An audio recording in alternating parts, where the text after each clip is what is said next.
भाइयों और बहनों नमस्कार।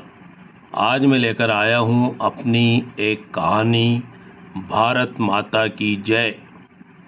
देश की रक्षा में एक सैनिक अपने प्राणों की आहुति दे देता है। मैं समझता हूँ इससे बड़ी कोई कुर्बानी नहीं होती है। पूरा देश उस शहीद को नमन करता है और एक नारे से आसमान गूंज उठता है, भारत माता की जय।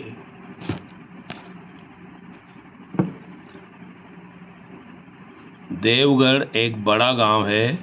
कच्चे पक्के 400-500 घरों की बस्ती, कई जातियों और कई धर्मों के लोग, मंदिर, मस्जिद और गिरजाघर। गांव से 7-8 किलोमीटर दूर रामगंज शहर तक जाने वाली पक्की डामर की सड़क। गांव के बाहर सड़क के किनारे बने अस्पताल, बैंक और पोस्ट ऑफिस के भवन। तालाब के किनारे खड़ी स्कूल की विशाल इमारत व स्कूल के सामने फैला हुआ लंबा चौड़ा खेल का मैदान। गांव के चारों तरफ खेतों में लहलहाती हुई फसलें। आज रविवार है, छुट्टी का दिन, परंतु सुबह होते ही स्कूल का गेट खुल गया है। मंच पर माइक लग गया है। लाउड स्पीकरों में देशभक्ति के गीत गूंजने लगे हैं। स्कूल में लोगों की आवाजाही शुरू हो गई है। सीमा पर देवगढ़ का बेटा शिवराम शहीद हो गया है। कल शाम को दिल्ली से ये बुरी खबर आई थी और आग की तरह पूरे गांव में फैल गई थी। पूरे गांव में मातम छा गया था। रात को किसी भी घर में चूल्हा नहीं जला था। शिवराम 10 साल पहले सेना में भर्ती हुआ था। वह बहुत ही दिलेर व हंसमुख स्वभाव का लड़का था। उसकी रगों में देशभक्ति कूट कूट कर भरी हुई थी।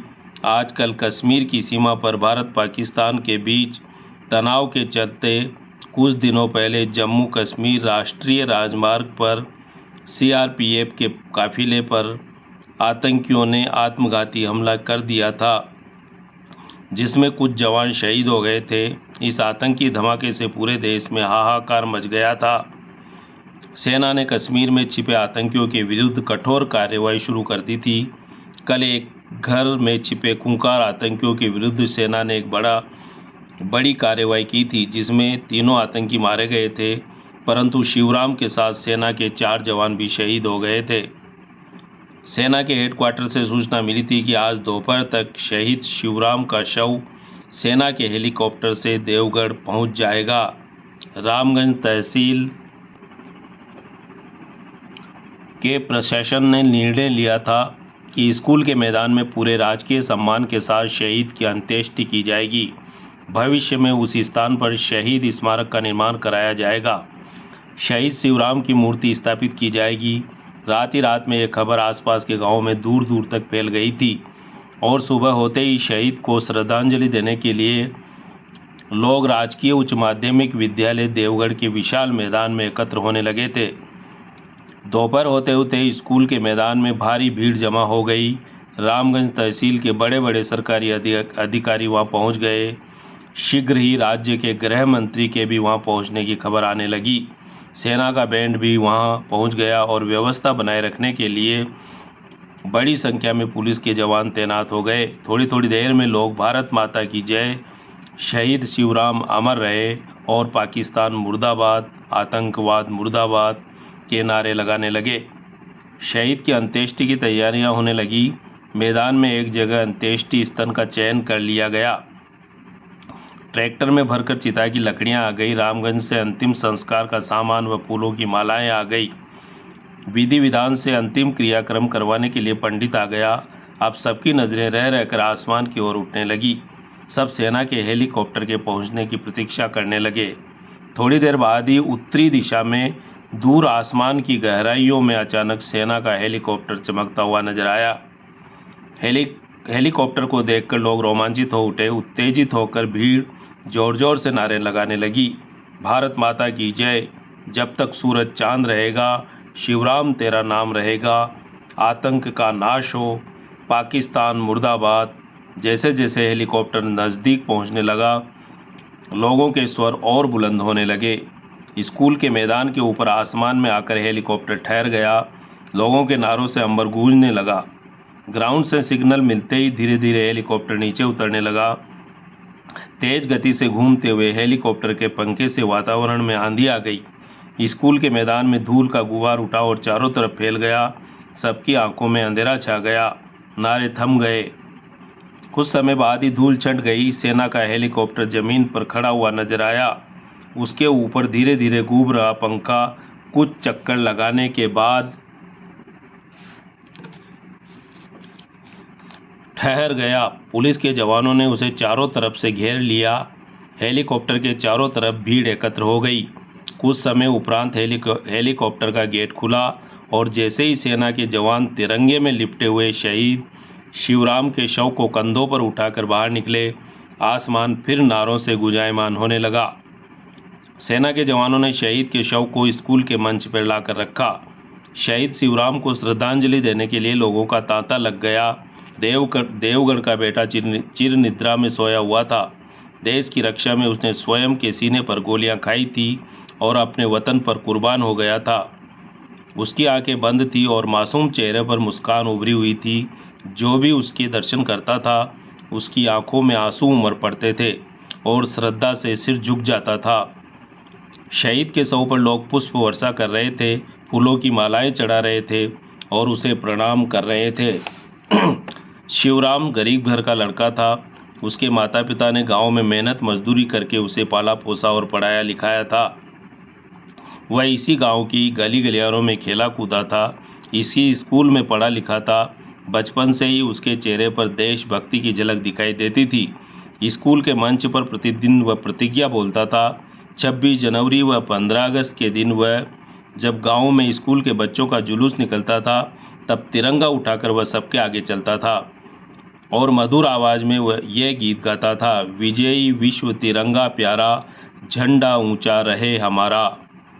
उसकी वाणी को सुनकर लोगों के हृदय में देश प्रेम का संचरण होने लगता था। बालक शिवराम का मन राष्ट्रभक्ति में इतना अधिक ओतप्रोत हो गया था कि 10 साल पहले वह 12वीं कक्षा पास करने के बाद सेना में भर्ती हो गया था। शाम के 5 बज गए, सूरज पश्चिम में ढल आया। स्कूल के मंच पर शहीद को श्रद्धांजलि देने वालों की अभी भी भीड़ लगी हुई थी। इसी समय 5 घंटे की देरी से राज्य के गृह मंत्री का काफिला आ गया। प्रशासन में हड़बड़ाहट मच गई। छोटे बड़े पार्टी के सभी नेता मंत्री जी के स्वागत के लिए दौड़ पड़े। मंत्री जी गाड़ी से धरती पर उतरे। उनके अंगरक्षकों ने उन्हें घेर लिया। हाथ जोड़कर उन्होंने जनता का अभिवादन किया। स्वच्छ सफ़ेद रंग का कुर्ता पाजामा, खादी की जैकेट और चेहरे पर छाई हुई खामोशी व गंभीरता। शिथिल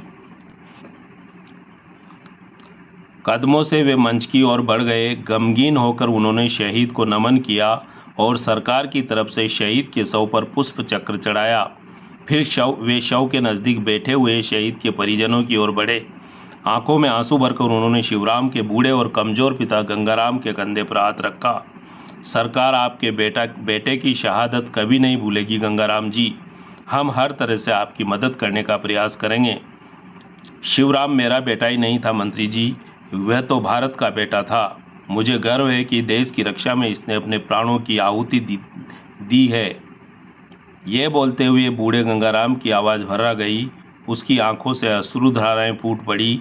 मंत्री जी ने उसे गले लगा लिया। भीड़ में फिर जोश फूट पड़ा। लोग जोर जोर से नारे लगाने लगे, भारत माता की जय, शहीद शिवराम अमर रहे, जब तक सूरज चांद रहेगा शिवराम तेरा नाम रहेगा, पाकिस्तान मुर्दाबाद, आतंकवाद मुर्दाबाद। सरकार की ओर से शहीद को श्रद्धांजलि होते ही सेना के जवान हरकत में आ गए। कर्नल कमाल खान की रौबदार आवाज़ गूंजने लगी।